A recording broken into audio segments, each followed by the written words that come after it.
Le Japon dessine un arc de 3000 km à l'est du continent asiatique. Le territoire national s'étire en un chapelet d'îles. Au cœur de l'archipel, Honshu est l'île principale.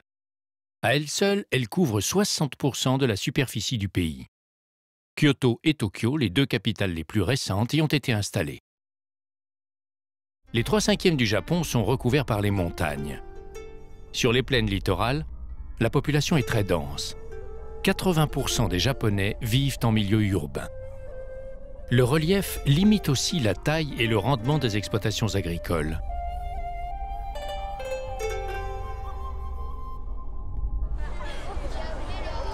Le pourcentage des jeunes dans la population japonaise est de moins en moins élevé. 20% environ des Japonais ont plus de 65 ans. Les plus faibles sont pris en charge car la solidarité est ici une vraie valeur. Sur les trottoirs, par exemple, un balisage en relief aide à guider les aveugles. Les collines omniprésentes contrarient l'expansion de l'habitat.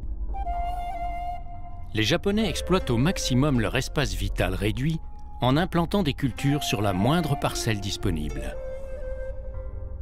L'architecture traditionnelle cède la place aux immeubles construits en hauteur. Au manque général d'espace, la solution se trouve à la verticale. Les traditions, notamment en matière culinaire, sont fermement enracinées. Les plats rivalisent de créativité dans leur présentation. Les produits frais sont privilégiés et les préparations enchaînent les opérations minutieuses. La nature fait l'objet de toutes les attentions. En automne, le rougeoiement des feuilles d'érable est suivi jour après jour. Les Japonais aiment une nature disciplinée. Introduit au Japon au XIIe siècle, le bouddhisme zen repose sur la méditation. Le jardin zen, dépouillé à l'extrême, doit permettre la méditation et la connaissance de soi. Les attitudes et les gestes, les rites et les vêtements se perpétuent depuis des siècles dans une symbolique souvent complexe. Les traditions anciennes alimentent la création artistique. Elles se renouvellent aussi sous des formes contemporaines. Au cinéma, par exemple, qui est porté par plusieurs grands réalisateurs et grâce aux héros de dessins animés. De nouvelles traditions apparaissent. Les petits personnages sympathiques se sont multipliés. C'est le concept du kawaii qui signifie « mignon ».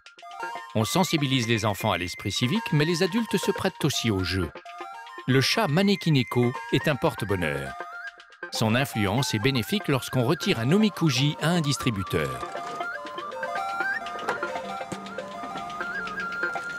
Les grandes tendances du futur sont annoncées sur un petit papier.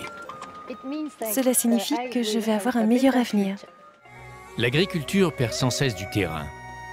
Elle fournit aujourd'hui 1% à peine du produit intérieur brut. La riziculture survit grâce aux subventions de l'État. Le Japon est la deuxième puissance économique au monde après les États-Unis. L'industrie assure le quart des richesses du pays et emploie le quart de la population active. La construction automobile est l'un de ses points forts. Malgré les contraintes du relief, les Japonais ont réalisé des prodiges en matière d'infrastructures routières. Les montagnes ne sont pas très élevées, mais les ouvrages d'art sont nécessaires pour les franchir. Les télécommunications permettent de gagner beaucoup de temps dans un pays où les liaisons routières ne sont pas toujours les plus directes. Au Japon, les péages autoroutiers sont parmi les plus chers au monde. Le train à grande vitesse, le Shinkansen, relie les villes principales. C'est un mode de déplacement fiable et performant. Le Shinkansen circule depuis 1964, 17 ans avant la mise en service du TGV français. Les deux trains se déplacent à la même vitesse, 300 km/h environ. Mais les fréquences donnent l'avantage au Shinkansen. Sur certaines lignes, on peut compter 6 trains à l'heure.